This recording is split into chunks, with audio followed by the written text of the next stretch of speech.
In the vast reaches of the Orion Nebula, the Xeraxian Empire ruled with unquestioned authority.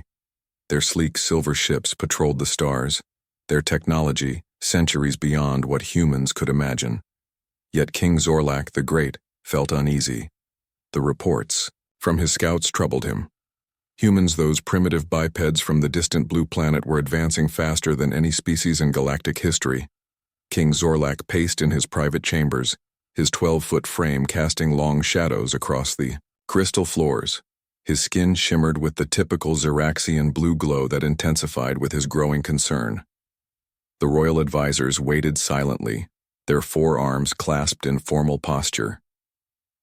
The humans have developed nuclear fusion within just 1 century of discovering atomic power. Zorlak said, his voice deep and resonant. They mastered space travel barely 200 years after their first powered flight.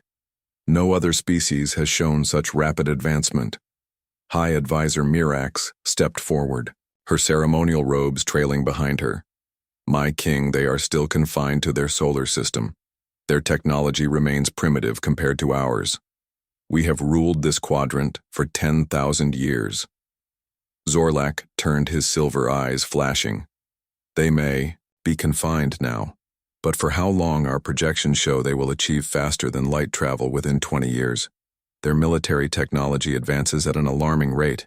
Every conflict on their world spawns new weapons, new strategies. Their adaptability is unlike anything we have encountered. The council chamber fell silent. Each advisor knew the king spoke truth. The monitoring stations orbiting Earth had recorded everything. The humans' capacity for innovation during crisis had alarmed Xeraxian scientists for decades. I have made a decision, Zorlak announced. I am invoking the ancient right of Tasmar. The advisors gasped. Such a measure had not been used in 5,000 years. The king continued. We must understand these humans better. To control them, we must know them. To know them, we must become them in some way. My 3 daughters will each wed a human mate. High Advisor. Mirax stepped forward, her voice shaking. My king, this goes against our most sacred traditions. Royal blood has always remained pure. Since the founding of our empire, no royal has mated outside our species. Zorlak raised his hand, silencing her. Sometimes traditions must evolve to ensure survival.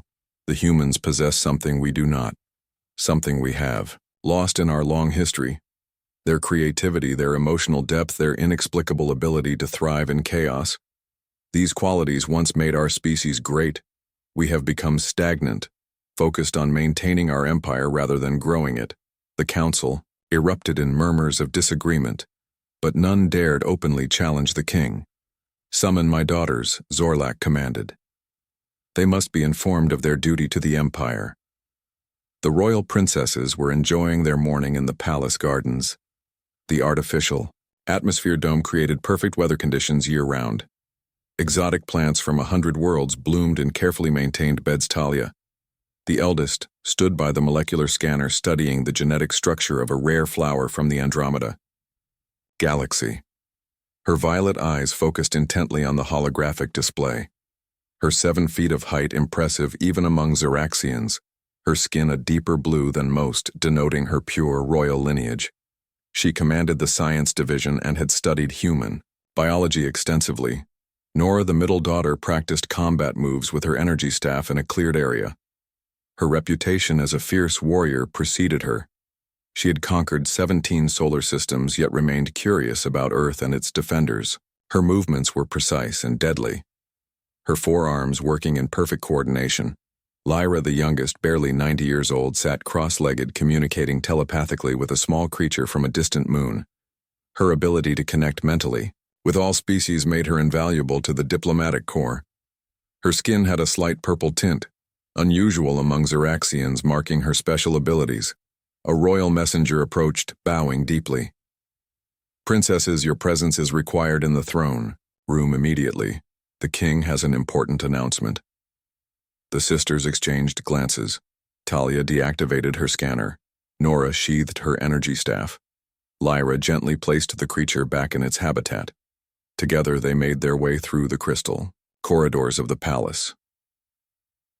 The throne room, impressed even by Xeraxian standards, Massive columns of living crystal reached toward the domed ceiling where the light of 3 moons shone through. The floor, made of rare metals from a dozen worlds, glowed, softly illuminating the path to the throne. King Zorlak sat waiting, his expression solemn. "My daughters," the king began, "you are the future of our empire. Each of you gifted in your own way. You have served our people well. Now I must ask more of you." The princesses stood at attention, sensing the gravity of the moment. For millennia we have watched other species rise and fall. None have posed a true threat to our dominance, until now. The humans of Earth advance at an unprecedented rate. Their potential dangers us. Their unpredictability confounds our strategists. To secure our future, we must understand them better. Talia stepped forward. "Father, I have studied the humans extensively. They remain primitive in many ways. Their emotional nature makes them unpredictable but also weak." Zorlak nodded. "You have studied them from afar, daughter, but true understanding requires closer contact. This is why I have decided each of you will wed a human mate." The princesses gasped. Such a thing had never happened in their 10,000-year history. Father Nora protested, her hand instinctively moving to her plasma sword. "This is madness. These creatures barely live 200 years. They are physically weak, their bodies fragile." The king stood, his massive frame towering over his daughters. "This is not a request. It is a royal decree. 3 human males will be brought here. You will choose among them. The ceremonies will occur before the next lunar alignment." Lyra, the youngest, spoke, her voice soft. "Father, have touched human minds from afar. They are chaotic, yes, but also capable of great beauty. Their art, their music, their emotions run deeper than ours." "Indeed," Zorlak said. "And we must learn from this. We have ruled through technology and military might for too long. Perhaps there are other ways. Through these unions we will gain insight that mere observation cannot provide." Talia, always the scientist, considered the implications. "How will we select these humans? Will they come willingly?" Zorlak activated a holographic display. 3 human males will be invited as diplomatic envoys. They will not know their true purpose until they arrive. We will observe them, test them, determine their compatibility. But Father Nora argued, "Humans are not even compatible with our biology." The king waved his hand dismissively. "Our genetic engineers have been working on this problem. They assure me modifications can be made. The humans will be enhanced to survive in our atmosphere, to communicate in our language, to live our lifespan." The princesses fell silent, each processing this shocking news. "Prepare yourselves," Zorlak commanded. "The future of our empire may depend on your success." As the princesses left the throne room, each retreated to her private space. Talia immediately accessed the central database, downloading all available information on human mating rituals. Nora headed to the combat simulation chamber, programming it to create human opponents to fight. Lyra sat in her meditation chamber, attempting to telepathically reach Earth, curious about these creatures she would soon meet. In the Royal Communication Center, a message was prepared for transmission to Earth. The Zeraxian Empire formal contact with humans would begin not with war, but with weddings. On Earth, the United Nations Space Command received the strange transmission. Ambassador Karen Reeves stood before the Security Council explaining the situation. The Zeraxians, a previously unknown alien species, had extended what they called a diplomatic opportunity. 3 unmarried men were invited to their homeworld as representatives of humanity. "Is this some kind of joke?" General Martinez asked, leaning forward in her chair. "Alien princesses want human ambassadors?" Ambassador Reeves shook her head. The transmission contained technological information proving their advanced capabilities. "This is real, and potentially our first peaceful contact with an alien civilization. Their technology appears centuries beyond our own." The holographic display showed the Zeraxian vessel that would arrive in 6 months to transport the human representatives. The ship design was unlike anything Earth engineers had conceived. Its propulsion system alone would revolutionize space travel. After heated debate, the Security Council decided to accept They would send 3 volunteers after extensive screening and training. The opportunity to gain alien technology and establish peaceful relations outweighed the risks. Lily Morgan, a brilliant psychologist, was appointed to oversee the selection process. Her office at the Space Command headquarters became the center of the most unusual recruitment effort in human history. Thousands of men applied from every nation on Earth, but only 3 would be chosen. They needed exceptional adaptability, intelligence, and diplomatic skills. The selection process would be rigorous, combining psychological evaluations, physical testing, and diplomatic simulations. Dr. Morgan reviewed applications, her eyes growing tired. From endless screening, I need candidates who can adapt to entirely new cultural norms. She explained to her assistant, men who won't panic when faced with 12-foot-tall blue aliens. Her assistant nodded, scanning through files. Can you imagine meeting an alien princess? Dr. Morgan smiled wryly. According to the transmission, they don't know they're being considered as potential mates. That information was classified. Only the selection committee knew the true nature of the Xeraxian invitation. After months of tests, 3 candidates emerged. Steve Bennett, a 32-year-old linguistics professor who spoke 17 Earth languages. His calm demeanor and analytical mind made him ideal for cross-cultural communication. He had spent years living with isolated human tribes, learning their languages and customs. His adaptability was unmatched. Jack Collins, a decorated military strategist with degrees in xenobiology and anthropology. His ability to assess threats while maintaining peaceful relations proved valuable. His tactical mind would help navigate the complex political situation, while physically imposing his diplomatic skills had resolved conflicts in war zones across Earth. Daniel Walsh, a celebrated medical doctor and researcher whose work on human genetics earned him international recognition. His compassion and intelligence set him apart. His curiosity about alien biology might provide insights crucial to future relations between species. The 3 men met for the first time at the Space Command training facility in Colorado. Each had passed through rigorous security clearances and signed confidentiality agreements. None yet knew the full truth about their mission. Lily Morgan entered the conference room where the men waited. Good morning, gentlemen. Thank you for your commitment to this historic mission. As you know, you've been selected to represent humanity in our first contact with the Xeraxian Empire. She activated a holographic display showing limited information about Xeraxian physiology and culture. What you don't know is the true nature of your invitation. The Xeraxians are not merely seeking diplomats. Their royal princesses are seeking mates. The room fell silent. Steve Bennett was the first to recover. His linguistic mind already considering communication challenges. Mates, he repeated, as in marriage. Dr. Morgan nodded.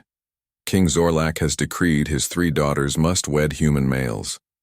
This is apparently a strategic decision to better understand our species. Jack Collins frowned, analyzing the situation from a military perspective. This could be a trap, a way to study human weaknesses. Daniel Walsh raised his hand. I'm curious about the biological compatibility. How would such unions even work? Good questions all, Dr. Morgan replied. According to the transmission, the Xeraxians have technology to make you compatible with their environment and biology. They claim to have studied humans extensively. This is as much a scientific mission as a diplomatic one. You will be gathering information about their society, technology, and biology information that could advance Earth science by centuries. The men exchanged glances, each processing this unexpected development. Do we have a choice? Steve asked quietly. Dr. Morgan met his eyes. Of course, the 3 of you were selected from thousands of candidates because of your exceptional qualities, but participation remains voluntary. If you choose to withdraw, replacements will be found, though none is qualified. As Jack leaned forward, his military training evident in his posture. What exactly would be expected of us? Dr. Morgan distributed digital tablets containing detailed briefings. The Xeraxians appear to have a formal courtship period followed by what translates as a binding ceremony. You would be expected to participate in cultural exchanges, learn their customs, and eventually, if compatible, form a union with one of the princesses. This would create the first human-Xeraxian alliance. Daniel studied the information with scientific interest. Have they shared details about their physiology, their psychology? How do they perceive relationships? Limited information. Dr. Morgan admitted, which is why your observational skills will be crucial. You'll be pioneers not just in space exploration, but in interspecies relations. After a long discussion, all three men agreed to continue with the mission. The opportunity to make first contact with an advanced alien civilization outweighed personal concerns. 6 months of intense preparation followed. The men studied projected alien biology, social customs, and diplomatic protocols. They underwent physical enhancements to help them survive in the Xeraxian atmosphere and genetic modifications. To extend their lifespans, language implants would help them communicate. Though the Xeraxians claimed their princesses could learn human languages quickly, the training facility became their home. Simulations of alien environments kept them busy. During days while nights were filled with studies of Xeraxian history and culture, based on the limited information provided. Physical training ensured they would maintain stamina in different gravity conditions. Steve focused on mastering the complex Xeraxian language. Its structure reminded him of ancient Sanskrit combined with mathematical patterns. The cultural implications fascinated him. Every language revealed how a species thought, and he hoped Xeraxian would offer insights into their new allies. Jack approached the mission with strategic precision, mapping potential scenarios and responses. His military background made him cautious, but his diplomatic training kept him open-minded. He studied Xeraxian power structures, looking for parallels with Earth governance. Daniel immersed himself in the biological data, creating models of how human and Xeraxian systems might interact. His medical curiosity drove him to understand not just physical compatibility, but psychological and emotional aspects as well. As the departure date approached, media speculation intensified. Despite government attempts at secrecy, rumors spread. The three men were sequestered from public attention, protected from the growing frenzy. The night before departure, Dr. Morgan met with them one last time. Tomorrow you embark on the most important journey in human history. The fate of future relations with an advanced alien species rests partly on your shoulders. Remember your training, observe everything, and, most importantly, represent the best of humanity. The day arrived clear and crisp. A restricted area in the Nevada desert had been designated as the landing zone. Military personnel established a perimeter, keeping media and civilians miles away. 3 men dressed in specially designed suits stood waiting. Each carried minimal personal items and maximum observational equipment.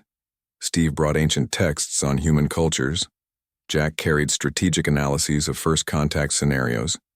Daniel packed medical tools to document Xeraxian biology. At precisely noon, the sky darkened. A massive ship appeared seemingly from nowhere. Its design defied conventional physics with curves and angles that seemed to bend space itself. No sound accompanied. Its arrival just a displacement of air that rustled the desert brush. A ramp extended from the vessel, touching Earth soil. 2 tall figures emerged. Their blue skin shimmered in the sunlight. Their forearms moved with fluid grace.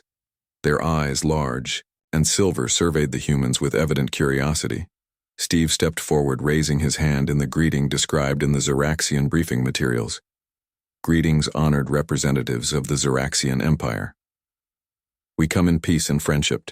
Everyone's surprised, one of the aliens responded in perfect English. We welcome you humans to this historic meeting. Our princesses await your arrival.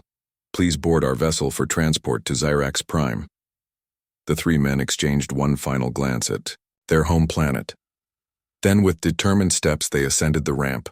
The first humans to leave the solar system, the first to meet alien royalty, the first to potentially join their bloodlines with those of the stars. The journey to Xyrax Prime took 3 weeks. During that time, the men observed their alien hosts, learning that despite appearances, Xeraxians shared surprising similarities with humans. They formed family bonds, valued knowledge, and experienced emotions. Though expressed differently, the Xeraxian vessel moved through space in ways that defied Earth physics. Windows showed stars blurring into streaks of light as they traveled at speeds humans had only theorized possible. Steve spent hours in the ship, library learning about Xeraxian history and language. Jack analyzed their propulsion and weapon systems under the watchful eyes of guards. Daniel studied their medical facilities, asking careful questions about biology and genetics. Captain Lorza, a stern female Xeraxian with battle scars on 2 of her forearms, provided daily briefings. Her silver eyes watched the humans with mixture of curiosity and suspicion.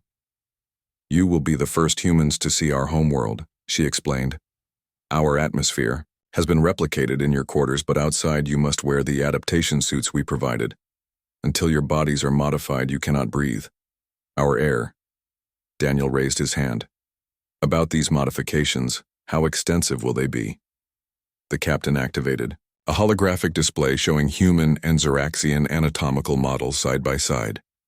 "Our scientists will enhance your respiratory systems to process our higher nitrogen content, strengthen your skeletal structure for our gravity, and adjust your sensory organs to our light spectrum. The changes are significant but reversible should you return to Earth." Jack noted the word, "should." "Does your king expect us to remain permanently?" "Captain." Lorza fixed her silver gaze on him. "That depends on the success of your diplomatic mission." None of the Xeraxians mentioned marriage or royal princesses. The humans following their briefing did not raise the subject. Either the crew was unaware of their true purpose or had been instructed to maintain the diplomatic pretense. On the 15th day, Steve made a breakthrough in the library archives, discovering historical records of previous Xeraxian contact with other species. In every case, the aliens had eventually conquered the worlds they encountered. This pattern troubled him. He shared his findings with Jack and Daniel during their private evening meeting. "This diplomatic mission may be a prelude to invasion." Jack said, his military mind assessing the threat. "They study us up close before deciding how to subdue us." Daniel was less certain. The records show conquest, but only after centuries of observation. "They seem patient, methodical." "Why rush the process with marriage?" Steve agreed. "The marriage decree suggests something different. They fear us, or at least respect our potential. Why else would their king choose such an intimate form of diplomacy?" As the ship approached Xyrax Prime, the humans were summoned to the observation deck. The planet came into view, a massive world with twin rings circling its equator. Its surface shimmered with cities that covered entire continents. No oceans were visible, though great circular structures suggested artificial water management on a planetary scale.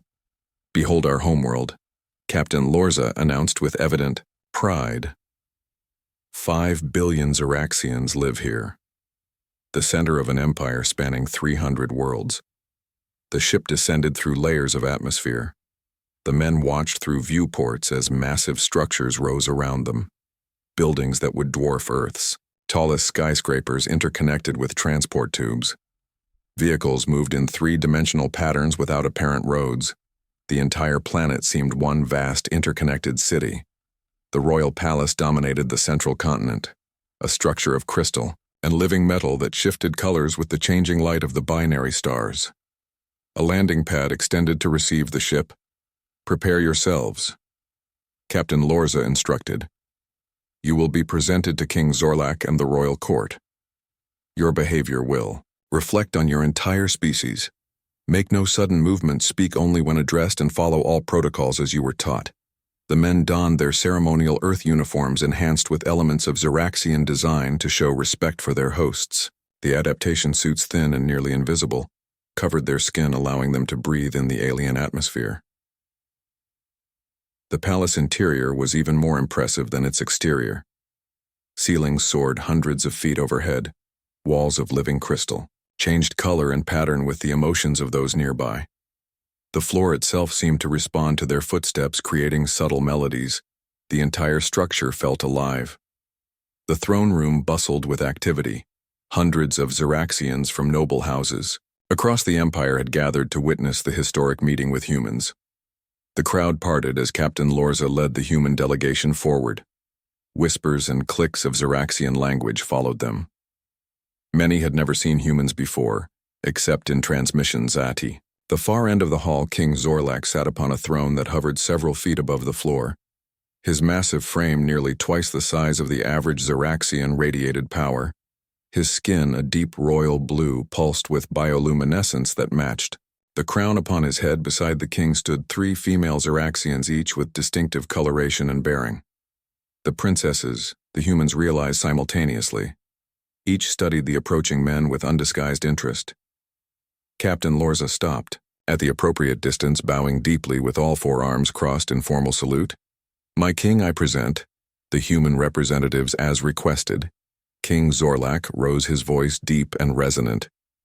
"Humans of Earth, we welcome you to Zirax Prime. I am Zorlak, the 15th of my name, ruler of the Ziraxian Empire. For millennia, we have observed your world, watching your species advance.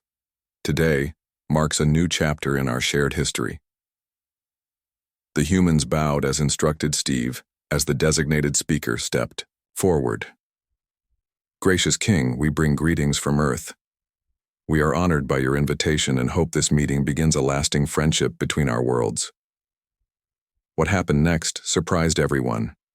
Instead of the humans cowering in fear, as many Zeraxians expected, they showed remarkable confidence. Steve continued addressing the king in flawless Zeraxian, shocking the entire court. Jack assessed the room with strategic precision, noting exits, guards, and potential allies.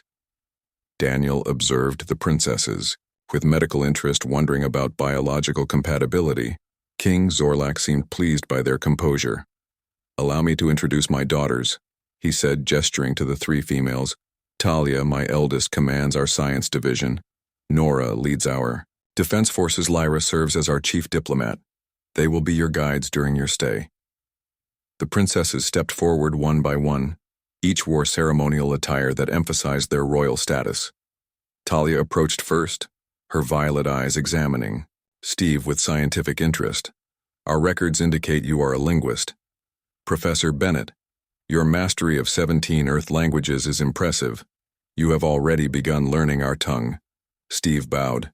"My studies are preliminary. Your Highness, I hope to learn much more during my stay." Nora circled Jack, her posture clearly. "Military. You have combat experience. Colonel Collins. I would be interested to learn human battle strategies." Jack maintained perfect composure. "Your military achievements are legendary, Princess. I would be honored to exchange tactical knowledge." Lyra, the youngest, approached Daniel, her movements more fluid than her sisters. "You heal others, Dr. Walsh. This is a noble calling. We have much to discuss about comparative medicine." Daniel smiled warmly. "I look forward to learning about Zeraxian medical advances, Your Highness." The formal introductions complete, King Zorlak announced, "You will rest today. Tomorrow begins a period of cultural exchange.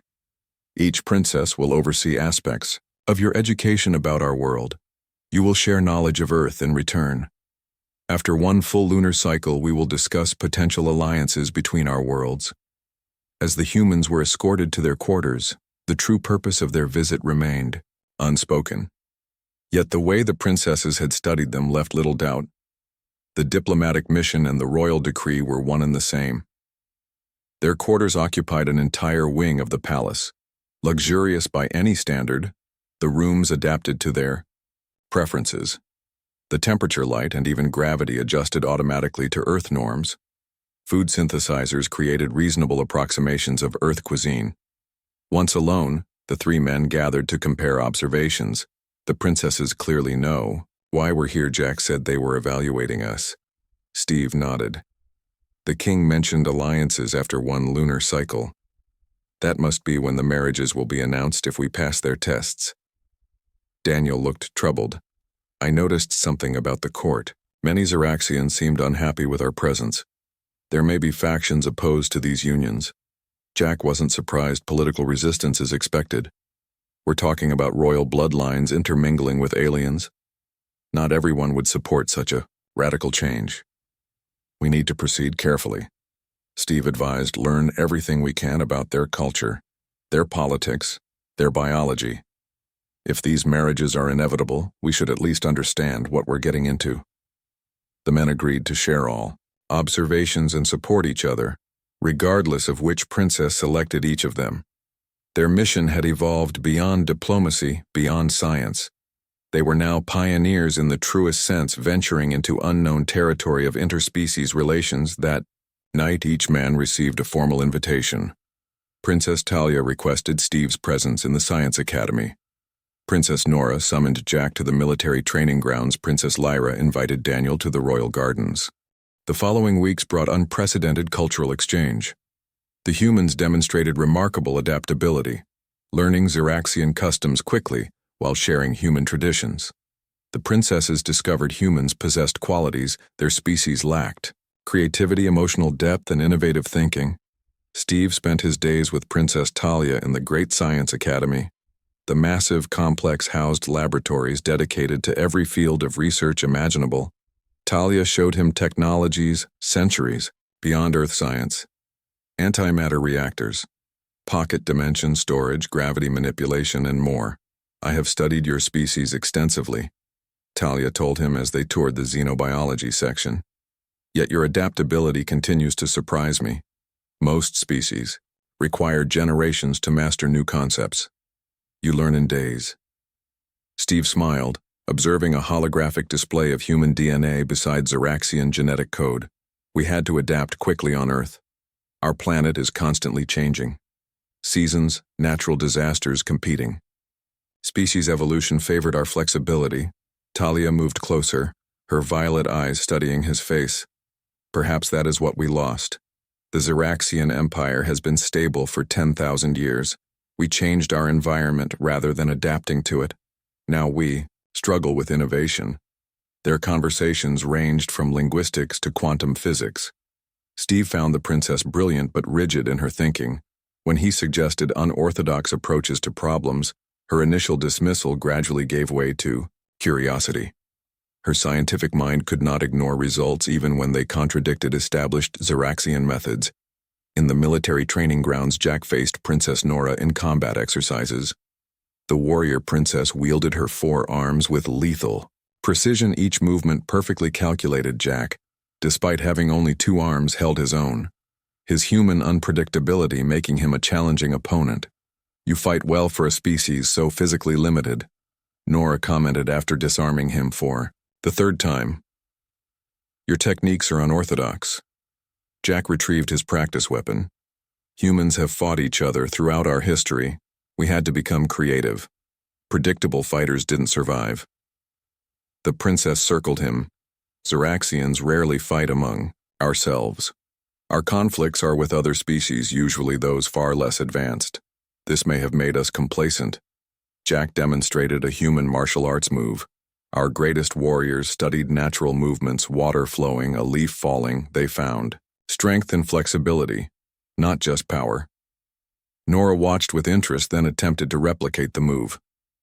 Her 4 arms initially a hindrance as she tried the human technique. After several attempts, she modified it, creating something new, a hybrid fighting style. In the royal gardens, Daniel walked with Princess Lyra among plants from 100 worlds. The youngest princess communicated telepathically with the living specimens, explaining their properties and care. Can you hear my thoughts as well? Daniel asked, watching her commune with a sentient fungus from a distant moon. Lyra turned her silver eyes to him. Not clearly. Your mind is different, more layered than ours. Emotions color your thoughts, making them complex, beautiful, but sometimes difficult to read. Daniel was fascinated by her abilities on Earth. Such talents were mere fiction. Can all Xeraxians communicate this way? She shook her head. No, I am unusual even among my people. This gift appeared a few generations ago in our royal line. Some consider it an evolution, others a mutation. I sense much in you, healer, a compassion that extends beyond your own kind. Their conversations delved into comparative medicine. Xeraxians had conquered most physical ailments but struggled with psychological conditions. Daniel shared human approaches to mental health, emphasizing the connection between mind and body. Lyra found these concepts revolutionary as the cultural exchange continued. King Zorlak observed from afar. The humans exceeded his expectations. Their ability to learn Xeraxian ways while maintaining their unique human perspectives impressed even the skeptics in court. Yet resistance to the planned marriages grew among conservative nobles' high advisor.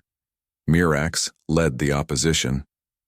These humans may seem impressive, my king, but allowing them to join the royal bloodline threatens thousands of years of genetic purity. Their lifespans are brief, their bodies fragile. Their presence here already causes unrest. Zorlak considered her. Words, I understand your concerns, but observe how my daughters have changed since the humans arrived. Talia pursues new research directions.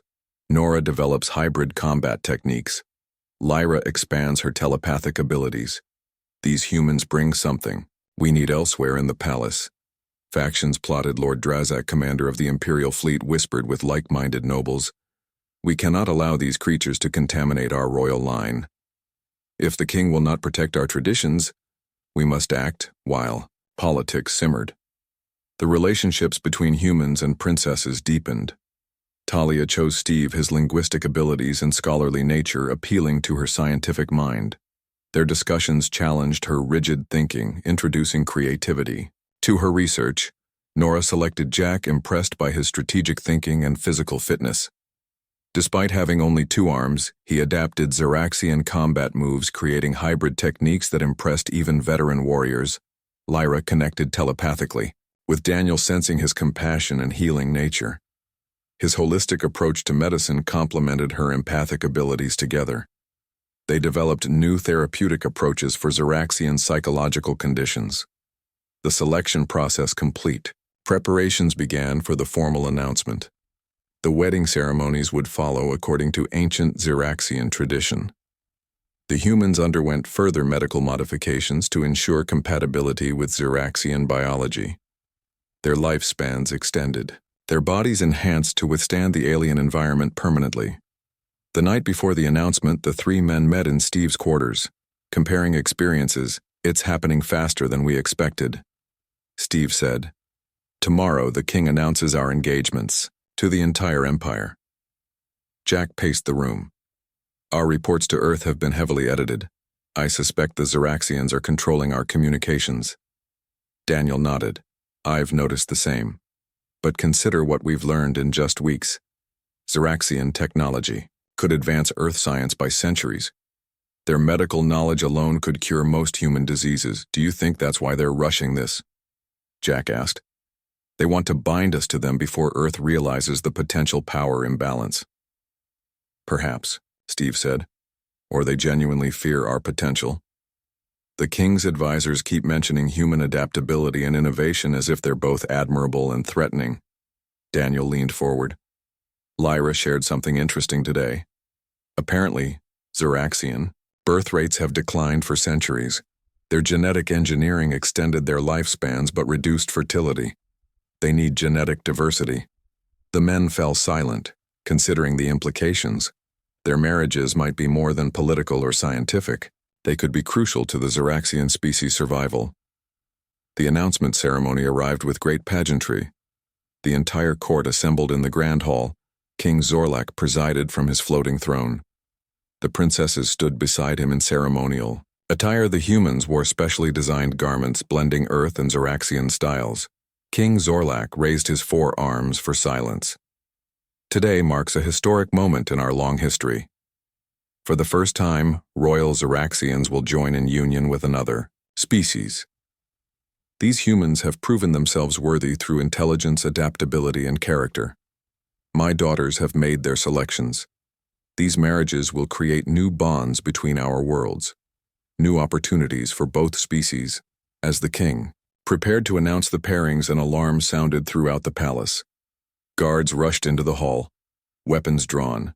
Captain Lorza approached the throne, whispering urgently to the king. Zorlak's expression darkened. Sensors have detected human vessels approaching Xeraxian space, he announced. Warships armed and on intercept course. The court erupted in chaos. Lord Drazak stepped forward, his voice carrying above the din. You see my king treachery. While we welcomed these spies, their world prepared to attack. The humans were immediately surrounded by guards. Their communication devices confiscated. This is a misunderstanding. Steve protested. Earth would not send warships without provocation. Jack addressed the king directly. Your Majesty, Earth would have sent a protection detail for diplomats in unknown territory standard protocol, not an invasion force. King Zorlak studied the humans, his expression unreadable. Take them to secure quarters until we determine the truth. Captain Lorza escort my daughters to the safety bunker. Lord Drazak prepare the fleet for possible engagement. In their cells deep beneath the palace, the men tried to make sense of the situation. Earth must have sent ships after our last report. Jack said, their tracking shows. We're still alive, but communications are limited. They would follow protocol, sending an armed escort to ensure our safety. Steve paced the small cell. But from the Xeraxian perspective, it looks like an invasion force, especially with tensions already high about our presence. Daniel sat quietly, then looked up suddenly. Do you think the princesses believe we're involved? Before they could discuss further, the cell door opened. Princess Lyra stood there, her telepathic abilities having allowed her to bypass security. You are not planning an invasion, she stated. I have touched your minds. You seek alliance, not conquest. The humans explained Earth protocols regarding diplomatic missions to unknown territories. The protection detail would be standard procedure, not aggression. The weddings proceeded, joining not just individuals but civilizations. The ceremonies blended traditions from both worlds, symbolizing a new era of cooperation. The great crystal cathedral at the heart of the palace, transformed for the occasion living. Flowers from 100 worlds created archways of impossible colors.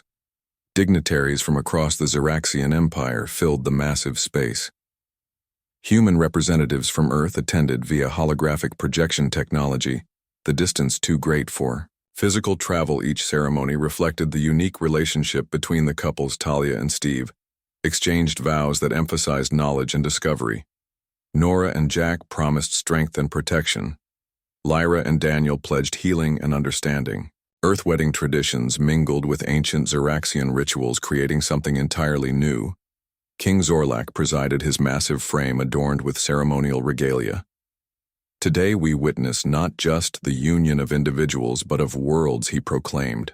For 10,000 years Xeraxians have stood apart. Today we embrace change. Today we grow. Not all shared the king's enthusiasm. Lord Drazak and his supporters attended with barely concealed disapproval. Their faction had grown quieter, but not smaller. The political implications of these marriages would echo through the empire for generations. Following the ceremonies, a year of adjustment began. The humans continued learning Xeraxian ways while introducing Earth concepts to their new home. Each couple established their own residence within the palace complex. Each pursued joint projects combining their unique skills. Steve worked with Talia in the Science Academy. Their research focused on combining Xeraxian technology with human creativity. Together, they developed new approaches to old problems. Their collaborative methods spread through the academy, inspiring younger scientists to question established practices. Talia found herself changed by the union. Her scientific rigidity softened. Human approaches to research encouraged experimentation and intuitive leaps. Previously, she had relied solely on established methods. Now she embraced uncertainty as part of discovery. Steve likewise adapted to Xeraxian precision and thoroughness. Where humans might rush to conclusions, Xeraxians built methodical foundations. His hybrid approach led to breakthroughs in translating between vastly different languages, creating a universal translation. Matrix, Jack, and Nora revolutionized military training together. They established the first joint human-Xeraxian defense force. Humans contributed strategic flexibility, while Xeraxians provided technical superiority. The combination proved formidable in simulations. Nora discovered human military. History offered valuable lessons. The Xeraxian Empire had grown complacent after millennia of unchallenged dominance. Humans had constantly fought, adapting and evolving their tactics. She implemented training programs based on Earth military academies, emphasizing adaptation rather than rigid doctrine. Jack learned Xeraxian discipline and precision, where human militaries might rely on individual initiative. Zeraxians executed complex coordinated maneuvers with perfect timing. He developed hybrid command structures combining the best of both approaches. Daniel and Lyra focused on medical and diplomatic initiatives. Together, they established exchange programs bringing human doctors to learn Zeraxian techniques, while Zeraxian healers studied Earth medicine. The cross-pollination of ideas benefited both worlds. Lyra expanded her telepathic abilities, guided by Daniel's understanding of human psychology. Together, they pioneered new therapeutic approaches for both species, addressing psychological conditions previously considered untreatable. Her ability to bridge minds helped foster understanding between humans and Zeraxians, reducing cultural misunderstandings. Daniel embraced Zeraxian holistic medicine, integrating it with human approaches. Zeraxians had mastered physical healing but struggled with psychological care. His methods complemented their technology, creating more comprehensive treatment protocols. As the couples worked, political changes rippled through the empire, trade negotiations. With Earth proceeded, technology exchanges began carefully regulated, cultural exchanges flourished, art, music, literature flowed between worlds. Human adaptability and innovation invigorated Zeraxian society, while Zeraxian stability and technology advanced human development. Lord Drazak, however, continued his opposition, gathering supporters among conservative nobles. "This contamination of our bloodlines must end," he declared in private meetings. "These humans may seem beneficial now, but their influence weakens us. Their democratic ideas threaten our hierarchical order." His faction grew, planning not open rebellion, but subtle sabotage of human Zeraxian initiatives. They spread rumors questioning the humans' loyalty. They interfered with communication between Earth and Zerax Prime. They sought to isolate the human husbands from Zeraxian society. King Zorlak, aware of the growing faction, monitored their activities without direct intervention. "Let them plot," he told his daughters. "The results will speak for themselves." The unexpected occurred 1 year after the weddings. Each princess announced a pregnancy, something scientists had deemed impossible. The first hybrid children were growing within them. The news stunned the empire. Hybrids had been considered theoretically impossible due to vast genetic differences. The medical community mobilized to monitor these unprecedented pregnancies. Daniel worked tirelessly with Zeraxian geneticists to ensure the health of both mothers and children. The political implications were enormous. These children would be heirs to the Zeraxian throne, carrying both human and royal Zeraxian DNA. Lord Drazak's faction fell into disarray. The pregnancies contradicted their claims that humans would weaken the royal line. Instead, these unions had achieved what seemed impossible: new life, new possibilities for a species with declining birth rates. The pregnancies progressed without complications. The princesses glowed with health, their bodies adapting perfectly to the hybrid children. Within their wombs, genetic material from two worlds combined, creating something entirely new. Scans revealed the children possessed characteristics of both species. Zeraxian strength and telepathic potential combined, with human adaptability and creativity. 9 months later, 3 hybrid children entered the world. First came Talia and Steve's daughter Arya, her skin a lighter blue than pure Zeraxians. Her eyes, a human brown with flecks of Zeraxian silver scans, showed enhanced neural activity suggesting both human creativity and Zeraxian intelligence. Next, Nora and Jack welcomed their son Orion. His physical strength exceeded predictions. His reflexes and coordination surpassed both human and Zeraxian norms, yet his facial expressions showed human emotional range. His cries and laughter, more expressive than Zeraxian infants Lyra and Daniel, completed the trio with their daughter Nova. Her telepathic abilities manifested immediately, connecting with her parents at birth. Her mind bridged between human and Zeraxian thought patterns, her very existence a living translation between species. King Zorlak held his first grandchild, gazing into eyes that reflected stars. These children represented something he never anticipated: hope for both species. The universe had just become more interesting. The hybrid births transformed galactic politics.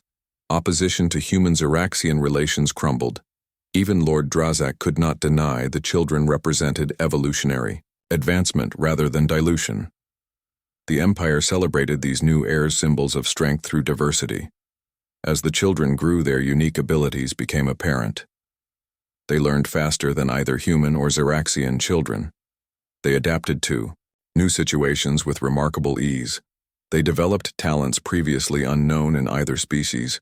Arya showed unprecedented scientific intuition. Orion demonstrated tactical creativity that baffled military instructors. Nova expanded telepathic abilities. To new dimensions communicating across vast distances, Ambassador Reeves, now permanent Earth representative to Xyrax Prime, observed the children with wonder. They represent the future, she told Dr. Morgan during a secure transmission. Not just for humans or Xeraxians, but for interspecies relations throughout the galaxy. The Alliance transformed both civilizations. Humans gained advanced technology, accelerating their development by centuries. Xeraxians learned human adaptability, enhancing their rigid systems. Both civilizations flourished 5 years after the weddings. King Zorlak summoned his daughters, their husbands, and their children to the throne room. Aged even by Xeraxian standards, he had ruled wisely through unprecedented changes. Now he made a final decree. The time has come to formalize our new reality. He announced, I hereby establish the Human-Xeraxian Alliance as equal partners in governance of our shared territories. The hybrid children will inherit leadership of this alliance, representing the best of both worlds. The announcement sent shockwaves through the Empire and back to Earth. For the first time in 10,000 years, Xeraxians would share power. The hybrid children would eventually rule an alliance rather than an empire. Their unique perspective bridging worlds would guide both species. What began as a strategic ploy to understand potential enemies resulted in the most powerful alliance the galaxy had ever known. Human innovation and adaptability, combined with Xeraxian technology and stability, created civilizations stronger together than either could be alone.